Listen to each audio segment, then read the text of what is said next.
یہ جو بزرگوں پہ اعتراضات کیے جاتے ہیں نا بہت سارے، وہ قبر پرست تھے، انہوں نے قبر سے مانگا، ٹھنڈی نکل آئی وہاں سے، مردہ آ گیا فلانے کی مدد کرنے کے لیے، انہوں نے مردے کو پکارا، انہوں نے فلانے کو پکارا، انہوں نے یہ پکارا۔ ایک بات خوب اچھی طرح سمجھ لو، آج کل یہ بہت چل رہا ہے، فلاں نے یہ کیا، فلاں نے یہ کیا۔ یہ صحابہ پر بھی اس طرح کے اعتراضات ہوتے ہیں، فلاں نے فلاں کو برا بھلا کہا۔ بعض حدیثوں میں اس بیس پر ایک دوسرے کو کیا کہتے ہیں، یہ برے ہیں۔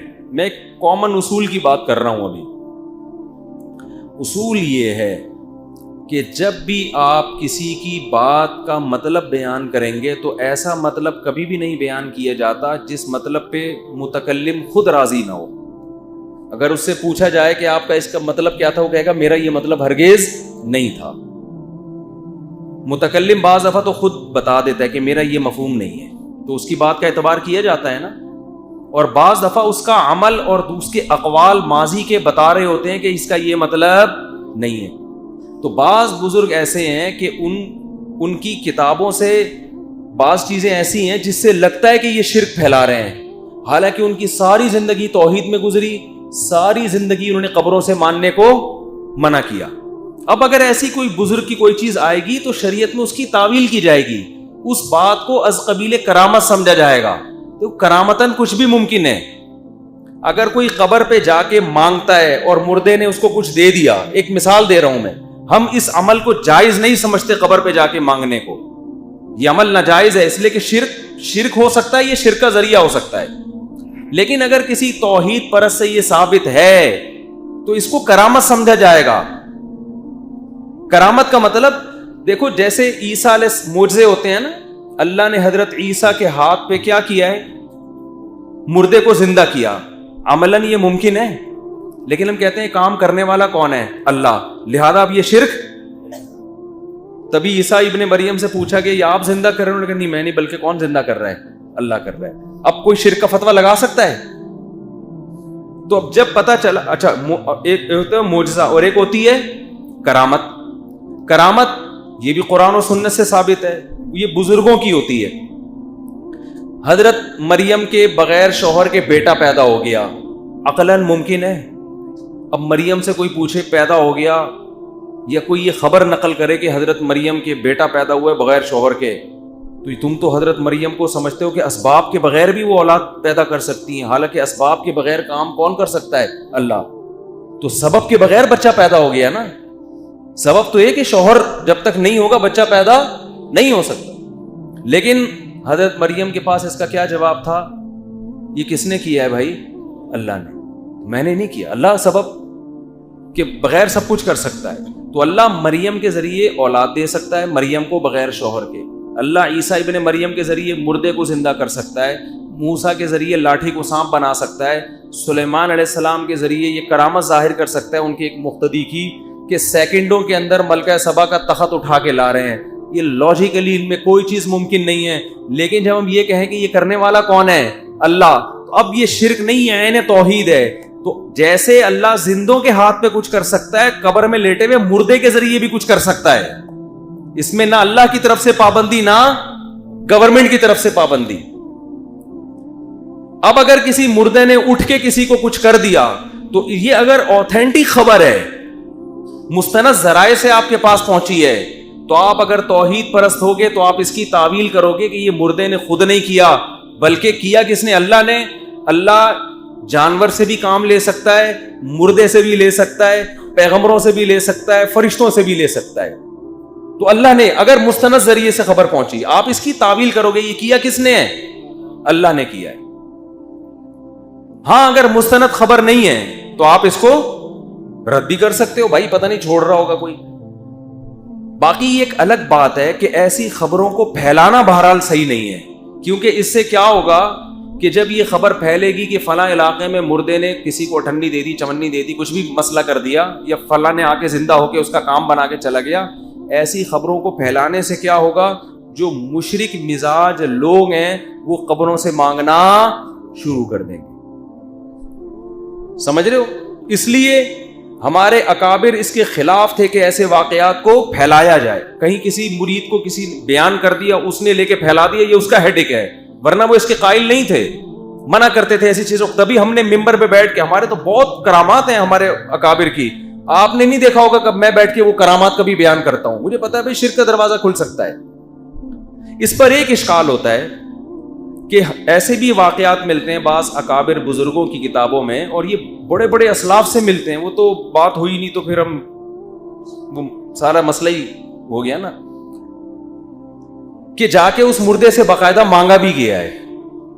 تو دیکھو تم تو قبر سے اور مردے کو مانگنے کو کیا سمجھتے ہو, جائز. یہاں بھی ہم یہ کہتے ہیں کہ جب ایک آدمی کی تاریخ بھری پڑی ہے کہ وہ مردوں سے مانگنے کو حرام کہہ رہا ہے, صبح و شام ناجائز کہہ رہا ہے, اس کے خلاف اس کے مریدین اس کے شاگرد قبروں پہ نہیں, ہمیں دیکھا کبھی قبروں پہ جاتے تھے. تو پھر اگر کسی بزرگ سے یہ چیز ثابت ہوگی, یہاں بھی شریعت تعویل کا حکم دیتی ہے, جس کے میں ابھی آپ کو دلائل دوں گا قرآن و سنت سے. شریعت پھر کہتی ہے تعویل کرو. وہ تعویل یہ ہے کہ یہ بھی از قبیل کرامت سمجھ کے گیا ہے. جیسے حضرت عیسیٰ کے پاس لوگ آتے تھے کہ مردے کو زندہ کریں, تو یہ آنا شرک تھا کیا؟ انہیں پتا تھا کرے گا اللہ, مگر ریکویسٹ کس سے کرنی پڑے گی؟ عیسیٰ ابن مریم سے. ان سے کہیں گے کام کون کرے گا؟ اور یہ پیغمبر کے ساتھ بھی ہوا ہے, جو پیغمبر نہیں ہے ان کے ساتھ بھی ہوا ہے. جیسے بخاری مسلم کی حدیث ہے, پچھلی امتوں میں ایک نوجوان تھا, وہ راہب کے پاس بھی جاتا تھا اور ایک جادوگر کے پاس بھی, جس پہ سورہ بروج نازل ہوئی نا پوری سورت. میں شارٹ کر کے واقعہ بیان کر رہا ہوں, میرا ٹاپک نہیں ہے. تو وہ کیا کرتا تھا کہ کوڑ کے مریض کو ہاتھ لگاتا, وہ ٹھیک ہو جاتا. گنجے کے سر پہ ہاتھ پھیرتا, بال نکل آتے. نابینا کے آنکھوں پہ ہاتھ پھیرتا. وہ نبی نہیں تھا, امتی تھا, اس کی کرامت تھی. اب لوگ اس کے پاس آنے لگے کہ آپ ہمیں بھی, ہماری بھی آنکھیں ٹھیک کر دیں. تو وہ کہتا تھا بھائی میں نہیں کرتا, کون کرتا ہے؟ اللہ کرتا. تو اب لوگوں کا اس کے بعد بھی اس سے کہنا کہ میری آنکھیں ٹھیک کر دیں آپ, کیا یہ شرک ہوگا؟ نہیں ہوگا شرک. اس لیے کہ جب پتا چل گیا بھائی کر کون رہا ہے؟ اللہ. لیکن اللہ اس کے ہاتھ پہ کر رہا ہے, وسیم بھائی کے ہاتھ پہ نہیں کر رہا. تو اب لوگ تو آئیں گے نا اس کے پاس کہ بھائی کر اللہ رہا ہے, لیکن آپ کی عزت کو ظاہر کرنے کے لیے اللہ آپ کے ہاتھ پہ کر رہا ہے, لہذا آپ میری آنکھوں پہ ہاتھ لگائیں تاکہ یہ ٹھیک ہو جائے. اب اس سے مانگنا اس موقع پہ شرک نہیں ہے. وہ مانگنا شرک ہے جو آپ یہ سمجھیں کہ اللہ نے اس کو اختیارات دے دیے ہیں. ادھر بیٹا بعد میں بیٹھو شاباش. وہ مانگنا شرک ہے جس میں آپ یہ سمجھ کے مانگیں کہ اللہ نے اس کو اختیارات بولو دے دیے. جیسے کوئی عیسیٰ ابن مریم کے پاس بھی جاتا ہے نا, یہ سمجھ کے کہ آپ مردے کو زندہ کر دیں کیونکہ اللہ نے آپ کو اس کا مالک بنا دیا ہے. وہ عیسیٰ بن مریم کے پاس جا کے بھی کافر ہوگا, اور جو مردے کے پاس بھی جا کے یہ کہہ کے مانگتا ہے کہ اس کو اختیار نہیں دیے لیکن اس کے ہاتھ پہ کرامتیں ظاہر ہوتی ہیں, اس نیت سے جو مردے سے بھی مانگے گا کہ کر کون رہا ہے؟ اللہ, اور اللہ نے اس کو اختیار نہیں دیے, تو مردے کے پاس جانے سے بھی وہ مشرک نہیں ہوگا. شرک کا اس سے تعلق نہیں کہ قبر پہ جا رہے ہو یا زندہ کے پاس جا رہے ہو. شرک کا اس سے جا رہے ہو کہ آپ اس کو مختار سمجھ کے جا رہے ہو یا صرف ذریعہ سمجھ کے جا رہے ہو. بات سمجھ میں آ رہی ہے کہ نہیں آ رہی ہے؟ شرک کا اس سے تعلق ہے کہ آپ اس کو سمجھتے کیا ہو. آپ یہ سمجھتے ہو کہ اللہ نے اس کو اختیارات دے دی ہیں, پھر مانگو گے مشرک ہو جاؤ گے. اگر آپ یہ سمجھتے ہو اللہ نے اس کو اختیارات نہیں دی ہیں لیکن اللہ اس کے ہاتھ پہ کرامتیں ظاہر کر رہا ہے, پھر اس نیت سے جانا اور اس سے مانگنا یہ شرک نہیں ہے. اب آپ کہہ سکتے ہو کہ پھر تو مفتی صاحب آپ نے مزار پرستی کا دروازہ کھول دیا. اب تو سب لوگ مردے کے پاس جائیں گے اور جا کے کہیں گے عبداللہ شاہ غازی کے مزار پہ کہ ہماری یہ بگڑی بنا دیں, یہ کر دیں, اور ہم اس نیت سے نہیں مانگ رہے کہ آپ کو اختیار دیے ہیں. اصل میں کریں گے تو اللہ ہی, لیکن ذریعہ کون بنے گا؟ آپ. تو مصعب آپ نے تو مزار پرستی کا دروازہ کھول دیا. اس کے دو جواب ہیں. پہلے جواب اس کا یہ ہے کہ یہ آپ کو پتا کیسے چلا کہ اللہ نے اس کے ہاتھ پہ یہ کرامت ظاہر کرنی ہے؟ کرامتیں تو بہت محدود لوگوں کے ساتھ ہوتی ہیں, بہت محدود. آپ کو پتا کیسے چل گیا؟ اس کی مثال ایسے جیسے کسی ولی کے ہاتھ پہ, میں نے مثال دی نا ولی کی, کہ بنی اسرائیل میں ایک شخص تھا جو مردوں کو, جو آنکھوں کو ہاتھ لگاتا آنکھیں ٹھیک ہو جاتی. تو میں نے کہا جو اس بزرگ کے پاس جا کے مانگے گا وہ مشرک نہیں ہوگا. تو کیا اس واقعے کو جب حدیث میں بیان کیا گیا تو کیا پیغمبر صلی اللہ علیہ وسلم نے بزرگوں کے پاس جانے کا راستہ کھول دیا کہ ان سے جا کے مرادیں مانگو؟ ہے بھائی وہ تو اس کے تو ظاہر ہو رہی ہیں اس لیے جا رہے ہیں. تو جس کے پاس کرامتیں ظاہر ہونے کی امید ہو یا یقین ہو وہاں تو ٹھیک ہے، لیکن آپ کو یہ کیسے پتا چلا؟ اب جیسے کوئی بنی اسرائیل کے بزرگ کا واقعہ کا بہانہ بنا کے عام بزرگوں کے پاس جائے کہ میری آنکھیں ٹھیک کر دیں، اور میں آپ کو مختار سمجھ کے نہیں آ رہا، آپ میری آنکھوں پہ ہاتھ رکھیں گے، کرے گا کون؟ اللہ. تو کہے گا تجھے کس نے بتایا کہ میں ہاتھ رکھوں گا تو ٹھیک ہو جائے گا؟ تو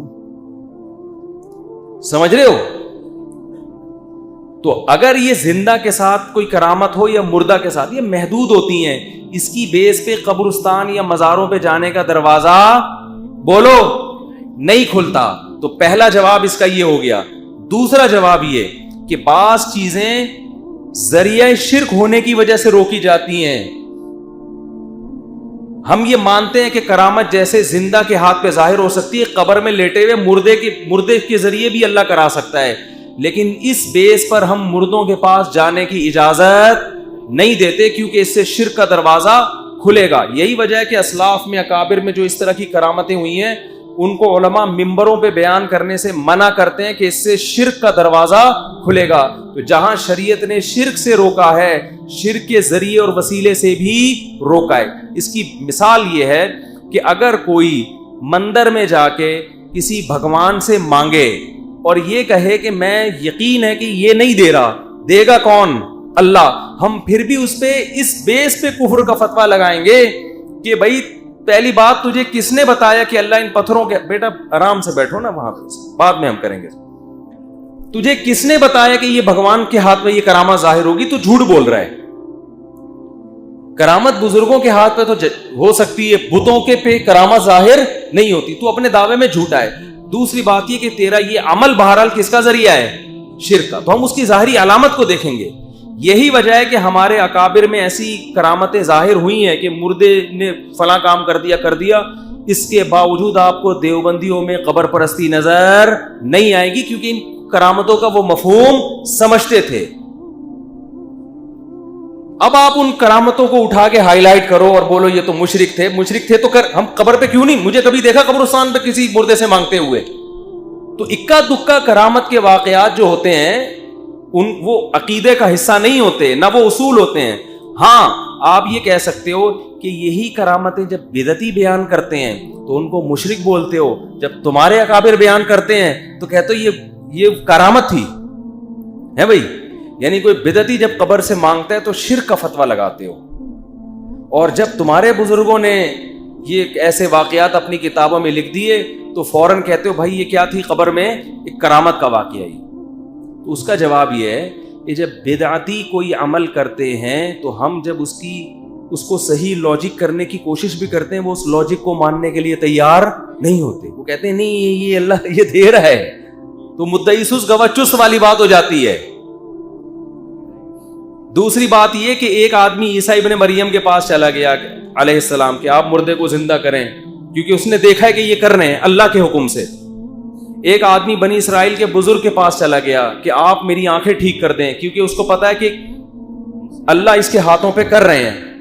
یہ بات تو سمجھ میں آتی ہے. لیکن ایک آدمی ہر بزرگ کے پاس جا رہا ہے کہ میری آنکھیں ٹھیک کر دیں، ہر قبر پہ جا رہا ہے کہ یہ مردہ میری مدد کرے گا، تو یہ اپنے اس دعوے میں جھوٹا ہے کہ میں اس کو کرامت سمجھ رہا ہوں. کرامت تو اکا دکا لوگوں کے ہاتھ پہ ظاہر ہوتی ہے. سارے مردے تھوڑی اٹھنیاں چونیاں دینا شروع کر دیتے ہیں. وہ قبر پہ اٹھنی کا واقعہ کسی نے بیان کیا، اس نے مجھے اٹھنی یاد آ رہی ہے کہ وہ فلانے بزرگ نے لکھا ہے کہ وہ قبر سے اٹھنی ملتی تھی، پتہ نہیں چونی ملتی تھی. اٹھنی ملے چونی ملے کچھ بھی ہو، سمجھ میں آ رہی ہے بات کہ نہیں آ رہی ہے؟ اب سوال یہ پیدا ہوتا ہے یعنی آپ اپنے بزرگوں کی بات کی تعویل کیوں کرتے ہو؟ تو میں نے دو وجہ سے، پہلی وجہ تو میں نے بیان کر دی کہ بدعتیوں کی ہم تعویل اس لیے نہیں کرتے کہ وہ خود اپنی بات کی تعویل کے لیے تیار نہیں.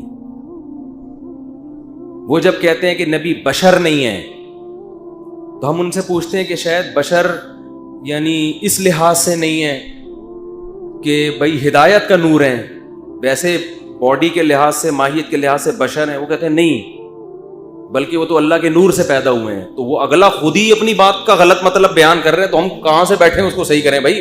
ہاں جو بدعتی کہے کہ ہدایت کا نور ہے، جسم کے لحاظ سے بشر ہیں، جو یہ تعویل کرے گا تو ہم اس پہ بھی کوئی فتویٰ نہیں لگاتے. جو یہ کہے گا کہ میں قبر سے مانگ رہا ہوں، اللہ کی قسم قبر سے نہیں مانگ رہا، میں کس سے مانگ رہا ہوں؟ اللہ سے مانگ رہا ہوں، اور اللہ اس بزرگ کے ہاتھ پہ کرامت ظاہر کر دیتا ہے، تو ہم اس کو مشرک قرار نہیں دیتے، لیکن اس عمل کو پھر بھی حرام کہتے ہیں 2 وجہ سے کہ ایک تو بھائی تیری نیت میں کھوٹ ہے، تجھے کیسے پتا چل گیا کہ یہ کام کر رہا ہے.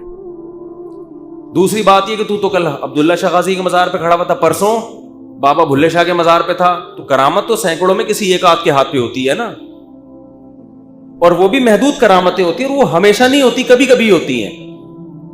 اور تیسری بات یہ ہم اس کو اس بیس پہ بھی روکیں گے کہ آپ کو شاید خواب آ گیا ہو کہ کرامت ہے، لیکن یہ چیز شرک کا ذریعہ ہے. نبی نے ایک بال سے زیادہ اونچی قبر کو رکھنے سے منع کیا، تو جو شرک کا ذریعہ ہوتی ہے جو چیز، اس سے بھی لوگوں کو روکا جائے گا. اس لیے ہم کہتے ہیں کہ یہ جو کرامتیں کتابوں میں لکھی ہیں، اس طرح کی مزار پہ گئے ٹھنڈی ملی، لکھنے والوں نے غلط کیا ہے، صحیح کام نہیں کیا. یہ ان واقعات کو چھپانا چاہیے کیونکہ اس سے شرک پھیلنے کا بہرحال خطرہ ہوتا ہے. اب آخری بات کر کے میں بس جلدی سے موضوع کو سمیٹ کے ختم کرتا ہوں. آخری بات یہ کہ سوال یہ پیدا ہوتا ہے کہ پھر آپ سیدھا اپنے بزرگ کی یہ تعویل کر کیوں رہے ہو آپ، کہ انہوں نے کرامت سمجھ کے کہ جیسے زندہ کے ہاتھ پہ کرامت ہو سکتی ہے، مردے پہ بھی ہو سکتی ہے، تو سیدھا بول دو غلط کیا، مشرک تھے. اس لیے ہم یہ تعویل کر رہے ہیں کہ ان کی پوری زندگی کس پہ گزری ہے؟ توحید پر، قبر پرستی کے خلاف. مولانا اشرف علی تھانوی کی آج بھی قبر پہ جا کے دیکھ لو، مٹی کی سادہ قبر بنی ہوئی ہے، کوئی مستنڈا مشرک وہاں بیٹھا ہوا نظر نہیں آئے گا. کہ ان کی کرامت کا واقعہ سن کے اس نے کہا جب انہوں نے کسی قبر کی کرامت لکھی ہے تو میں بھی قبر سے جا کے مانگوں. وہ اپنے مریدوں کو ٹرین کر کے گئے تھے کہ قبروں سے مانگنا اسلام میں جائز نہیں، حرام ہے. سمجھ میں آ رہی ہے بات؟ جتنے تبلیغی جماعت تو علماء دیوبند کی پیداوار ہے نا، کبھی دیکھا کسی تبلیغی کو قبر پہ بیٹھا ہوا ہو؟ تو جن کا ماضی توحید بہشتی زیور عقیدوں کی کتاب ہے، جگہ جگہ لکھا ہوا ہے قبر سے مانگنا حرام. تو بھائی آپ کسی کی بات، آپ اس کے سینکڑوں اقوال اور اس کے عمل کو چھوڑ کر اس کی ایک کرامت کا واقعہ نکال کے مشرک قرار دے رہے ہو. آپ قرآن و سنت کے خلاف چل رہے ہو. اس کی بہترین مثال قرآن کی ایک آیت ہے. قرآن مجید میں آیت نازل ہوئی فَإِنَّكُمْ وَمَا تَعْبُدُونَ مِن دُونِ اللَّهِ حَصَبُ جَهَنَّمَ، کہ تم اور تمہارے جتنے معبود ہیں یہ سب جہنم میں جائیں گے. یہ قرآن کی آیت سمجھ میں آ گئی؟ قرآن میں آیتیں نازل ہوئی کہ تم بھی اور تمہارے جتنے خدا ہیں جن کو تم نے اللہ کو چھوڑ کے معبود بنایا ہوا ہے، یہ کہاں جائیں گے؟ یعنی اللہ کے سوا جن کی بھی عبادت ہوتی ہے سب جہنم میں جائیں گے. جب یہ آیت نازل ہوئی تو مشرکین نے شور مچایا، اچھا عیسیٰ ابن مریم کو بھی تو عیسائی خدا مانتے ہیں، اس کا مطلب قرآن کہہ رہے وہ بھی کہاں جائیں گے؟ بولو معاذ اللہ، وہ بھی جہنم میں. تو ایسے تو معبود تو نیک لوگوں کو بھی بنایا گیا ہے نا. تو قرآن نے کیا آیتیں نازل کی؟ قرآن نے کہا وَلَمَّا ضُرِبَ ابْنُ مَرْيَمَ مَثَلًا إِذَا قَوْمُكَ مِنْهُ يَصِدُّونَ. ابن مریم کی جب مثال آپ نے دی تو یہ جھگڑا کرنے لگے. نبی نے فرمایا کہ نہیں ابن مریم نہیں جائیں گے. تو مشرکین نے کہا وہ دیکھو پہلے تو کہہ رہے ہیں جائیں گے، اب کہہ رہے ہیں اپنی بات سے مکر رہے ہیں. قرآن نے کیا کہا؟ ان ہوا الا عبد انعمنا علیہ، وہ اللہ کے ایک بندے ہیں انعام یافتہ، اور ان کی یہ خاصیتیں ہیں. کیا مطلب؟ جس کے بارے میں قرآن پہلے ہائی لائٹ کر چکا ہے، یہ بات طے شدہ ہے کہ وہ انعام یافتہ ہیں، اللہ کے پیغمبر ہیں، قرب قیامت کی علامت ہیں، جس کے اتنے سارے خاصیتیں ہوں ان کو الگ سے نام لے کے مستثنا کرنے کی ضرورت نہیں ہوتی. پھر قرآن کہہ رہے ما ضربوہ لک الا جدلا، اے نبی انہوں نے جو عیسیٰ ابن مریم کی مثالیں دی ہیں نا صرف جھگڑا بڑھانے کے لیے، لڑائی پیدا کرنے کے لیے. ان کو خود بھی پتا تھا کہ وہ اللہ کی نظر میں اس مثال میں داخل نہیں ہے. بل ہم قوم خصبون، فرمایا یہ ہیں ہی جھگڑالو، ان کا مقصد یہ کہ آیتوں کو توڑ موڑ کے پیش کرنا. ایک آیت نازل ہو گئی اس کا اچھا محمل بھی تلاش کر سکتے تھے. تو اب دیکھو قرآن یہاں الزام کیا لگا رہا ہے مشرکین پر؟ الزام یہ لگا رہا ہے کہ قرآن کہہ رہے میری بات کا وہ مطلب لو جو میری مراد ہو. میں جگہ جگہ یہ بیان کر چکا ہوں کہ عیسیٰ اللہ کے بیٹے نہیں ہیں، تو میں ایسی آیت کیسے نازل کروں گا کہ میں عیسیٰ کو جہنمی قرار دے دوں؟ اب اصول سمجھ میں آیا کہ اللہ بتا رہے کہ میری بات کا وہ مفہوم لیا جائے گا جو میں چاہتا ہوں، اور اس پہ میرے پاس دلائل بھی ہیں. یہ اصول سمجھ میں آیا کہ نہیں آیا؟ اور قرآن کہہ رہا ہے جو اس اصول کو سامنے رکھے بغیر الزام لگا رہا ہے وہ جھگڑالو ہے, اس کا مقصد حق کی تلاش نہیں ہے. 100% یہی اصول علماء دیوبند پہ لازم آتا ہے.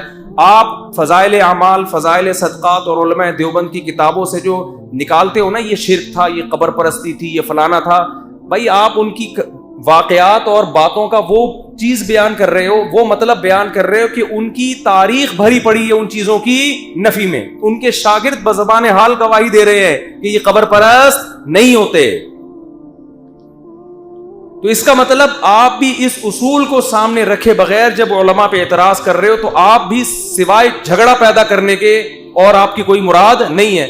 اگر ان کرامتوں کے واقعات جو فضائل صدقات میں یا اور کتابوں میں لکھے ہوئے ہیں ان سے علماء قبر پرستی پھیلا رہے ہوتے اور دیوبندی علماء جاتے ہوئے نظر آ رہے ہوتے قبروں کو پروٹوکول دیتے ہوئے اور جو کچھ کرتے ہوئے, تو آپ کہتے کہ یار یہ شرک کی بنیادیں رکھے گئے ہیں. آپ کو پتا ہے تبلیغی جماعت تو قبروں سے سجدہ کرنے میں لوگوں کو اٹھا کے چلے لگوائے ہیں. انہوں نے مجھے خود لوگوں نے بتایا ہم قبروں کو سجدہ کرتے تھے, جماعت والوں نے ہمیں جماعت میں نکال کے ہم سے وہ سجدے چھڑوا دیے. تبلیغ جماعت کس کی ہے؟ یہ تو ساری علماء دیوبند کی رکھی ہوئی بنیادیں ہیں اور سب علماء دیوبند نے اس کو پروموٹ کیا. میں مسلک کی تبلیغ نہیں کر رہا اس وقت کہ آپ جو بار بار دیوبند کا لفظ سن رہے ہیں کہ مفتی صاحب ہم یہاں درس قرآن سننے کے لیے آئے اور یہ دیوبندیت کو فروغ دے رہے ہیں. میں علماء دیوبند پر جو الزامات لگ رہے ہیں ان الزامات کی نفی کر رہا ہوں. یہ الزامات کیا ہیں؟ جھوٹے الزامات ہیں. سمجھتے ہو علماء دیوبند توحید کے علمبردار تھے, توحید کے علمبردار ہیں. اور یہ جو کرامتوں کے, اچھا ایک آخری بات کر کے بس بات ختم کرتا ہوں. کرامتوں میں بعض دفعہ مجازن بزرگ کی طرف بھی نسبت کر دی جاتی ہے کہ ان بزرگ نے دیا ہے, حالانکہ کہنے والے کی نیت کیا ہوتی ہے؟ اللہ. دیکھو قرآن کہتا ہے یَهَبُ لِمَن يَشَاءُ إِنَاثًا, اللہ جس کو چاہتا ہے بیٹیاں دیتا ہے, جس کو چاہتا ہے ہبہ کرتا ہے بیٹے. بیٹے دینا کس کا کام ہے؟ اللہ. اولاد کس کا کام ہے؟ ہبہ اللہ کا کام ہے. لیکن جبریل جب حضرت مریم کے پاس آئے اور کہا کہ میں روح پھونکوں گا اور میں اس لیے آیا ہوں لِأَهَبَ لَكِ غُلَامًا زَكِيًّا, اے مریم میں تجھے ایک بیٹا گفٹ کرنا چاہتا ہوں, ہبہ کرنا چاہتا ہوں. اب یہ قرآن پہ بھی آپ الزام لگا سکتے ہو یار, ادھر قرآن کہہ رہا ہے کہ اللہ کہہ رہا ہے کہ بیٹا کون ہبہ کرتا ہے؟ اللہ. ادھر کہہ رہے ہیں جبریل کہہ رہے ہیں کہ میں کروں گا. تو اگر آپ جھگڑالو ہو تو آپ کہو گے یہ دیکھو قرآن تو, کوئی عیسائی جو ہے نا یہاں سے شرک پھیلا سکتے ہیں, قرآن تو کہہ رہا ہے یہ جبریل کو بھی بچے دینے کا اختیار ہے. ہم کہیں گے قرآن کا وہ مفہوم بیان کرو جو قرآن دوسری جگہ بتا رہے کہ بچے کون دیتا ہے اولاد؟ صرف اللہ دے سکتا. یہاں اگر جبریل کو کی طرف نسبت, یہ مجازی نسبت ہے, ذریعہ بن رہے ہیں مجازن, ان شارٹ. مجازن شارٹ میں بہت سی چیزیں چلتی ہیں. ہم کہتے ہیں میں 3 پلیٹیں بریانی کی کھا گیا. ابے تو پلیٹیں کھا گیا ہے؟ بریانی کی پلیٹیں کوئی کھا سکتا ہے؟ بریانی کھائی ہے نا. میں کہہ رہا ہوں میں 2 پلیٹیں کھا گیا. اب میں نے بیان ریکارڈ کروایا کہ میں 2 پلیٹیں کھا گیا بریانی کی. اب کسی نے مناظرے کا چیلنج کیا, ابے یہ تو پاگل آدمی ہے, یہ بالکل یہ درس قرآن دینے کے لائق نہیں, ان کی تو کھوپڑی کام نہیں کرتی, یہ جھوٹ بولتے ہیں ممبر پہ بیٹھ کے. کوئی مجھے چیلنج شروع کر دے اور میری کتاب سے دکھائے کہ اس نے خود کہا ہے کہ میں 2 پلیٹیں کھا گیا, اور یہ میں مناظرہ کر رہا ہوں, یہ میں ثابت کروں گا کہ یہ کذاب ہے, کیونکہ ڈاکٹر کہتے ہیں 2 پلیٹیں کوئی بھی نہیں کھا سکتا. اور اگر یہ اپنے دعوے میں سچا ہے تو آدھی پلیٹ کھا کے دکھائے میرے سامنے. اب میں آ کے تعویل کر رہا ہوں, او بھائی میری پلیٹوں سے مراد کیا تھی؟ بریانی. پلیٹوں سے میری مراد کیا تھی؟ بریانی تھی. کہ نہیں پھر پلیٹیں کیوں بولا؟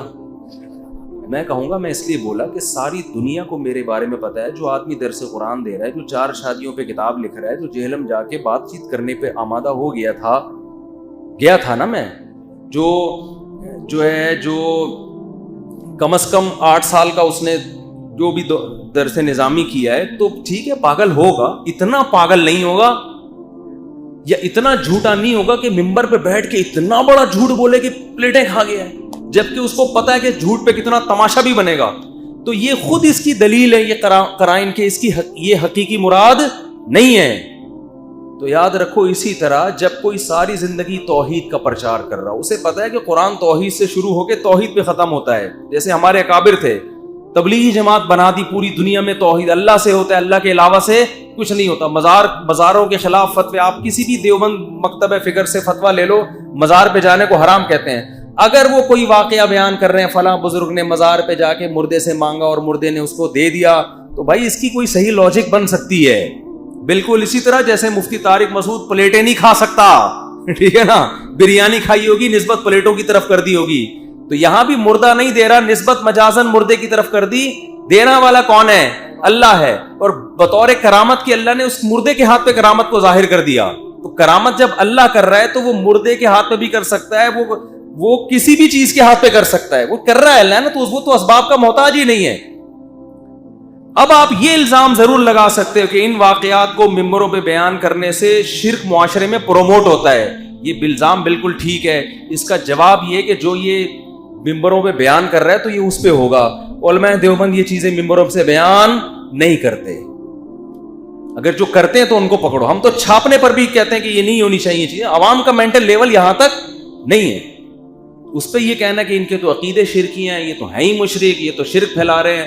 توحید ہم پھیلا رہے ہیں الحمدللہ, یہ نا.